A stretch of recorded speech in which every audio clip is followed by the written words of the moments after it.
Антраль – для здоров'я печінки та підшлункової залози. Антраль.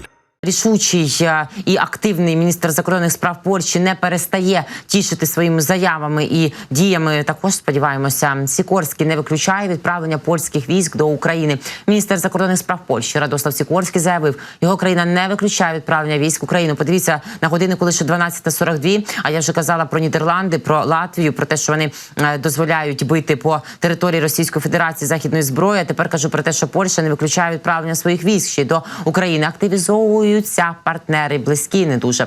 Про це Радослав Сікорський, головний дипломат Польщі, заявив в інтерв'ю газеті «Виборчі». Відповідаючи на питання про те, чи готова Польща відправити своїх військових до України, Сікорський зазначив, ми не повинні цього виключати. Ми повинні залишити диктатора Путіна в здогадках щодо наших намірів. Отак, хай мітушиться, бігає по бункеру, рве на собі останні волосінки, і на отому місці він теж їх рве. Там зазвичай так на Росії роблять, коли втрачають останню надію, рвуть самі зрозуміли де волосся. От хай вони це і роблять, і ядерний чемоданчик, і інший, як кажуть Ізенгаузен, хай не перепутає, бере з собою всюди носить, того, що він йому знадобиться, і не один.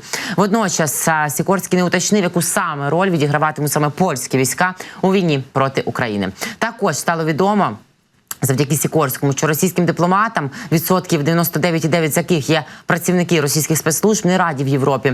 Сікорський оголосив, що Варшава запровадить обмеження на пересування працівників російського посольства на польській території. Нічого шастать. Про це він сказав 27 травня після зустрічі голів МЗС країн Європейського Союзу в Брюсселі. Сікорський заявив, що Польща запровадить обмеження на пересування російських дипломатів в нашій країні, які стосуватимуться і посольства, і консульського персоналу Росії в Польщі.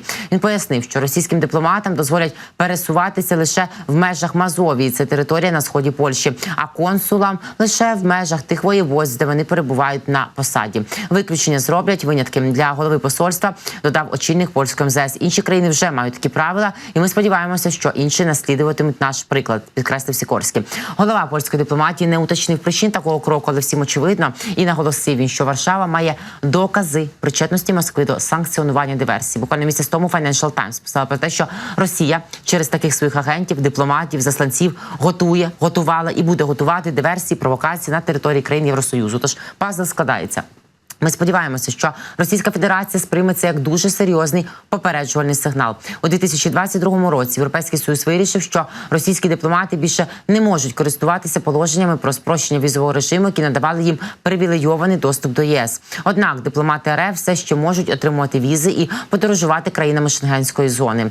Нагадаю, Чехія пропонувала включити обмеження на пересування дипломатів із Росії Шенгенською зоною в пакети санкцій Євросоюзу з літа 2023 року, але наразі ідея не здобула значної підтримки. І правильно роблять поляки, тому що росіяни намагаються не лише диверсії влаштовувати, як писала Financial Times, по території всього Європейського Союзу, цивілізованого світу. Вони зараз докладають, як ми з вами говорили, всіх і інформаційних, і спецопераційних, і диверсійних спроб, аби зірвати, підірвати довіру, підірвати значення і рівень глобального саміту миру за українською формулою миру. 3 кроки, нагадаю, продовольча, енергетична безпека, а також обмін полоненими всіх на всіх і повернення українських дітей включають ті питання, ті поінти, які будуть обговорені саме 15-16 червня в Швейцарії.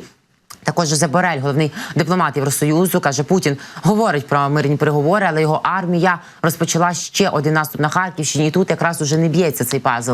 Високий представник Євросоюзу Жозеп Борель за підсумками Ради міністрів ЄС і закордонних справ заявив, що, говорячи про переговори, Путін, зокрема, намагається просто зірвати глобальний саміт миру. Почуємо, що каже Борель детальніше.